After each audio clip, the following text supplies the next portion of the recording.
Hello, viewers. Let us learn something about training methods. All of you are well aware of the fact that each and every training method has some uniqueness. It is up to the trainer to decide when, where, and which training method will prove appropriate for particular training session. After all, objective is the effective transfer of learning, isn't it? Let us try to know something about coaching as a training method through a story. Of course, the input of the method of coaching is important than a story. So friends, here is a story. Shri राजा एक नौकरदार है। वो एक मेहनती इंसान है और उसके वरिष्ठ उन्हीं पर नई जिम्मेदारियां डालते हैं। उन जिम्मेदारियों को वो चैलेंज समझ के पूरा भी करता है। एक दिन बॉस ने उसे बुलाया और बताया कि कल उसको किसी दूसरे कर्मचारी को कुछ सिखाना है। मैडम, क्या सिखाना है मुझे?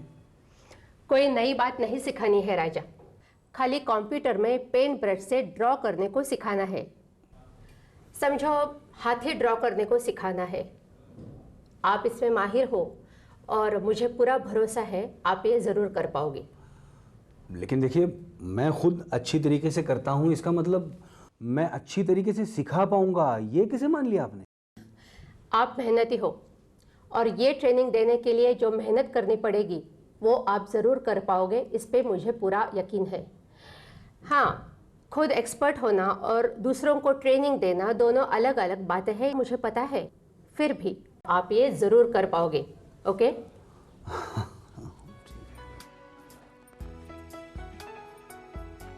और कुछ लेंगे?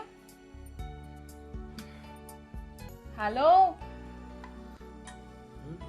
क्या हुआ? ध्यान कहाँ है आपका?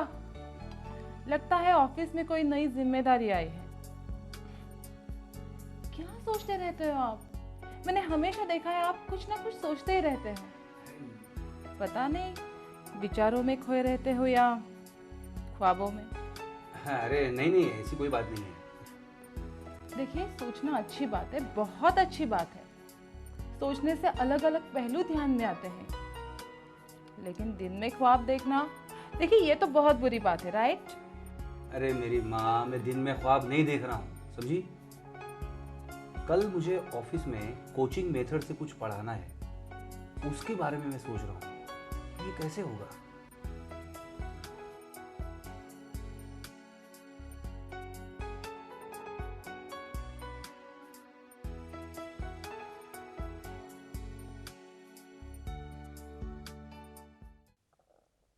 राजा, राजा क्या सोच रहे हो? कैसे ट्रेनिंग देना है यही सोच रहे हो? चिंता मत करो, तुम अच्छी तरह से सिखाओगे। फिर भी चिंता? मैं मदद करूंगा तुम्हें। कल क्या हो सकता है ये देखने की कोशिश करते हैं। राजा, तुम्हें जो ट्रेनिंग देनी है उसे कोचिंग कहते हैं। एक को एक ने सिखाना। आदमी 4 तरीकों से सीखता है: ट्रायल एंड एरर से, अनुकरण से, बताने से और खुद सोच के। तुम्हें ये सोचना होगा कि कल के कोचिंग में क्या कॉम्बिनेशन करना होगा। गुड मॉर्निंग मिस्टर राम, आइए बैठिए। Thank you sir, thank you. देखिए, आज मैं आपको कंप्यूटर के पेंट ब्रश में हाथी कैसे चितारते हैं ये सिखाने वाला हूँ। तो चलिए कंप्यूटर ऑन कीजिए और पेंट ब्रश निकालिए, और जैसा हाथी मैंने यहाँ पे चितारा है वैसा आप भी चितार दीजिए। चलिए, ये रहा हाथी, चलिए।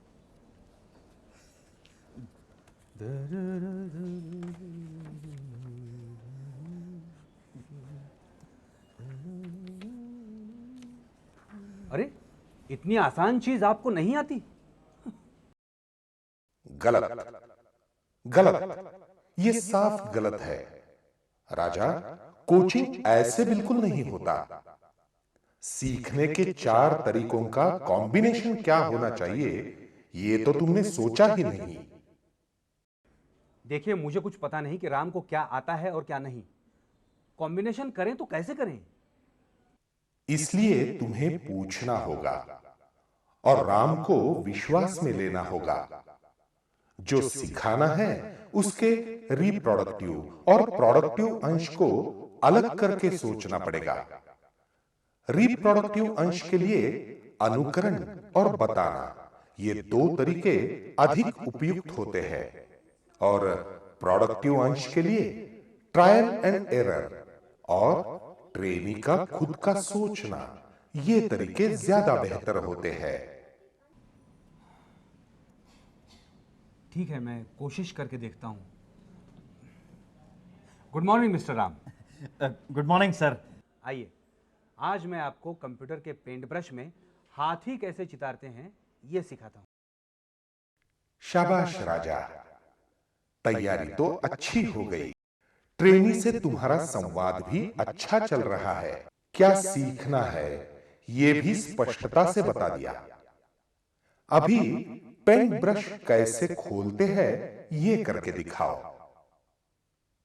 आस्ते आस्ते दिखाना, मुंह से बताते रहो, और स्क्रीन पे अंतिमतः क्या आना चाहिए ये भी बताओ। उसके बाद राम को समझा या नहीं ये पूछो, और उसे खुद पेंट ब्रश खोलने को बोलो। प्रैक्टिस दे दो। कितना समय लगता है, लगना चाहिए, ये भी देखो। क्या आपको कंप्यूटर चलाना आता है? जी हाँ सर, जी हाँ। पिछले ही हफ्ते मैंने एक कंप्यूटर एग्जाम पास किए सर। हाँ, very good, thank you. Very good. हाँ, कंप्यूटर तो आपने ऑन कर दिया है, लेकिन क्या पेंट ब्रश निकालना आपको आता है? कभी ट्राई किया है? नहीं सर, ट्राई तो नहीं किया कभी, क्योंकि वैसे ज़रूरत नहीं होती है ना सर पेंट ब्रश की। कोई बात नहीं, कोई बात नहीं। ठीक है। देखिए, आज आप मेरे साथ पेंट ब्रश तो खोलोगे ही, हाँ, हाँ। साथ में उस पे हाथी भी चितारोगे। क्या बात है सर। और कल से आपके कंप्यूटर स्क्रीन पे होगा आपने खुद चितारा हुआ हाथी।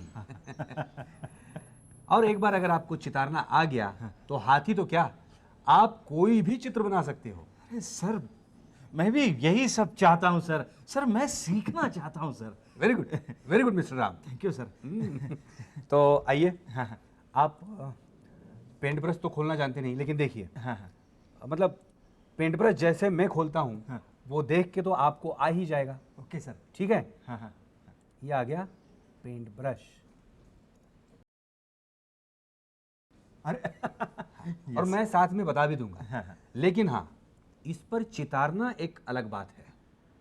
उसके लिए थोड़ा सोचना पड़ेगा, और अगर कुछ गलत हुआ तो मिटा के इसे दोबारा हम बनाना पड़ेगा। हाँ, ठीक है सर, क्यों नहीं, जैसे आप बता दें वैसे ही करूँगा, ज़रूर करूँगा सर। ठीक है, हाँ। राजा, ये तो रिप्रोडक्टिव टाइप का काम सिखाना था, लेकिन पेंट ब्रश में चितारना अलग तरह का काम है। वो प्रोडक्टिव टाइप का है। उसके लिए ट्रेनी सेंटर्ड अप्रोच लेना पड़ेगा। Okay, let me try. Ram, वैसे पेंट ब्रश खोलना तो आपको आ गया है। Yes sir. बहुत जल्दी सीख गए आप। It's okay, it's okay. तो अब उस पे हाथी चितारना हमें सीखना है। ठीक है, तो देखिए, जैसा हाथी मैं चितारता हूँ वो आप गौर से देखिए। ठीक है सर।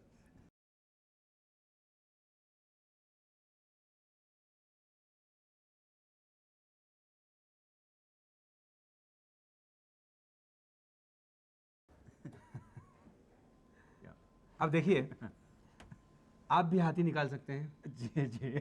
हाँ, लेकिन एक बात, जैसा हाथी मैंने निकाला है वैसा ही हाथी आपको चितारना है, ऐसी कोई बात नहीं है। फिर ठीक है सर। आप बिल्कुल अलग ढंग से चितार सकते हैं। थैंक यू ठीक है? Sir, thank you. बस वो हाथी लगना चाहिए बस। ठीक है, ये तो कठिन बात है ना सर। चलिए ट्राई तो कीजिए। देखते हैं।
Hello, viewers.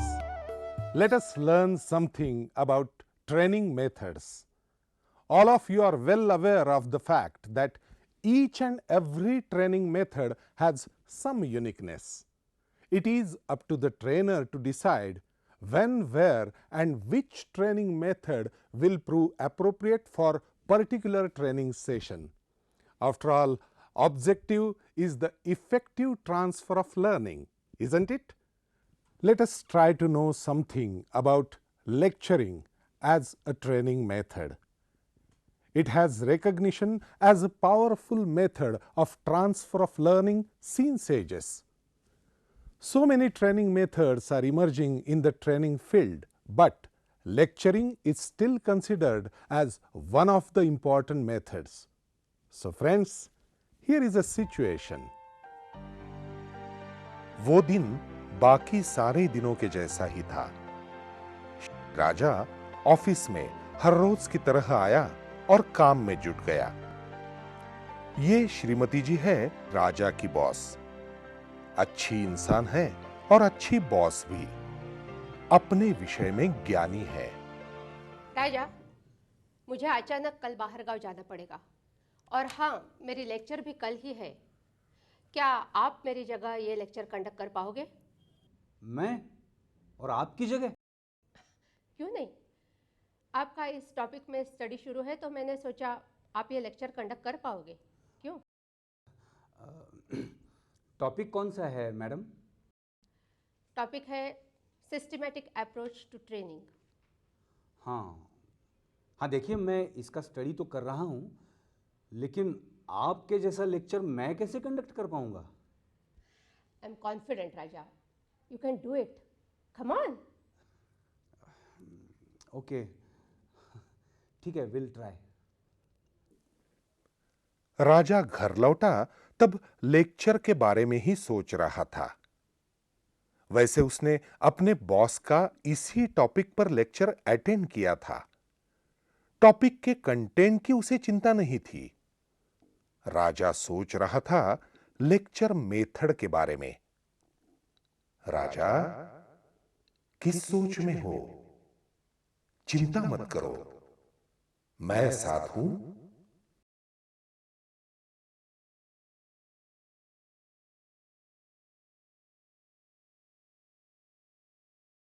मुझे कंटेंट की चिंता नहीं है।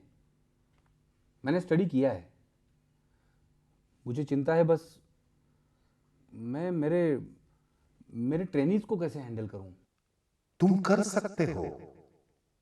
किसी भी लेक्चर में प्लानिंग बहुत ही अहम होता है। तुम्हें टॉपिक पता है, अभी उसमें क्या कवर करना है और क्या नहीं, ये निश्चित करो। फिर तुम्हारे लेक्चर का उद्देश्य निश्चित करो। उद्देश्य का मतलब तुम्हारे लेक्चर के बाद ट्रेनीज के नॉलेज में क्या आना चाहिए वो निश्चित करो। Good morning everybody. मैं राजा, यही प्रोग्राम ऑफिसर हूं। सिस्टमेटिक अप्रोच टू ट्रेनिंग इस विषय पर मैं पेपर लिख रहा हूं, जो एक नेशनल मैगजीन ने मंगाया है। आप लोग हमारे ट्रेनिंग इंस्टीट्यूट में आए, मुझे बड़ी खुशी हुई। मुझे बताया गया है कि आप लोग एक ऐसे कंपनी से हो जो कंपनी अपने खुद के वर्कर्स के लिए एक नई ट्रेनिंग इंस्टीट्यूट खोलने जा रही है और आप सभी लोग उसमें काम करने वाले हो। Good. Systematic approach to training ये क्या संकल्पना है, ये जानने के लिए आप सभी उत्सुक हैं।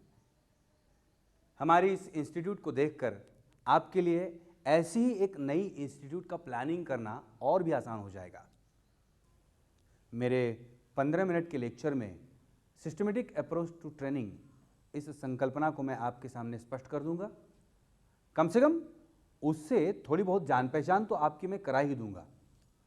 लेकिन इस 15 मिनट के लेक्चर के बाद इस संकल्पना के चारों कंपोनेंट्स आप खुद बता पाओगे और यही मेरे लेक्चर का उद्देश्य है। ठीक है? देखिए, पहले 10 मिनट में मैं इस संकल्पना को आपके सामने एक्सप्लेन करूंगा और उसके बाद अगर कुछ आशंकाएं या कुछ सवाल हों तो डिस्कस करेंगे, ठीक है? शाबाश राजा, शुरुआत तो तुम्हारी अच्छी है, लेकिन प्लानिंग करते समय पूरा स्ट्रक्चर प्लान करना होगा। ये स्ट्रक्चरिंग करते समय ग्रुप की साइज देखनी पड़ेगी। मुझे पता है आदमी देखने से ज्यादा सीखता है, इसलिए विजुअल एड का उपयोग करना अच्छा रहेगा। कुछ फॉर्मल प्रेजेंटेशन बनाने की सोच रहे हो? नहीं तो? ठीक है, कोई बात नहीं। बोर्ड और चौक तो यूज कर सकते हो, लेकिन लेक्चर हॉल की रचना और ब्लैक बोर्ड, चौक या जो भी यूज करने वाले हो उसे चेक करना भूलना मत। और हां, जरूरत पड़ी तो लेक्चर नोट्स साथ में जरूर रखना। ट्रेनिंग का पर्पस होता है परफॉर्मेंस में सुधार लाना, और सुधार के लिए सबसे पहले परफॉर्मेंस क्या है और उनमें किन चीज़ों को ऐड करना ज़रूरी है, इसको समझना चाहिए। यानी कि ट्रेनिंग नीड्स को निश्चित करना, और यही है सिस्टमेटिक अप्रोच का पहला कंपोनेंट। ये कंपोनेंट बहुत ही महत्वपूर्ण है, क्योंकि इसी के आधार पर ट्रेनिंग का कंटेंट निर्भर होता है, और इसी के आधार पर ट्रेनिंग का प्लान और डिज़ाइन भी होता है। कौन सी मेथड किस कंटेंट के लिए यूज़ करनी है, कैसे यूज़ करनी है, और उसके लिए तैयारी क्या होनी चाहिए, ये देखना भी बहुत ज़रूरी होता है। ट्रेनिंग का प्लानिंग और डिज़ाइन, इनके लिए आप जितना सोचोगे या दिमाग लगाओगे, उतनी ही ट्रेनिंग क्वालिटी अच्छी होगी, ठीक है? और इसके बाद आता है तीसरा कंपोनेंट, यानी इम्प्लीमेंटेशन, राइट? इम्प्लीमेंटेशन अच्छा तब होता है जब सभी चीज़ें प्लान के मुताबिक और डिज़ाइन के मुताबिक समय पर और उसी ढंग से हों, जैसा और जो सोचा गया है वैसा, और वो प्रत्यक्ष में उतारना, ये बात आसान नहीं होती, हाँ, लेकिन उतनी मुश्किल भी नहीं होती। सिस्टमेटिक अप्रोच से ये सब पॉसिबल होता है। अंत में कंपोनेंट आता है एसेसिंग रिजल्ट्स का। ट्रेनिंग का उद्देश्य पूरा हुआ या नहीं, ये देखना भी बहुत ज़रूरी होता है। उससे ट्रेनिंग नीड्स समझ में आ जाती हैं। लेक्चर तो अच्छा हो रहा है, पर अंत में थोड़ा समराइज करना। फिर से एक बार उद्देश्य बता के वहां तक ट्रेनीज पहुंचे या नहीं, वो एसेस करना मत भूलना। उसके लिए थोड़ा कंटेंट रिव्यू होना चाहिए। फिर कुछ सवाल या शंकाएं हैं तो उस पर डिस्कस करना। Okay, thank you.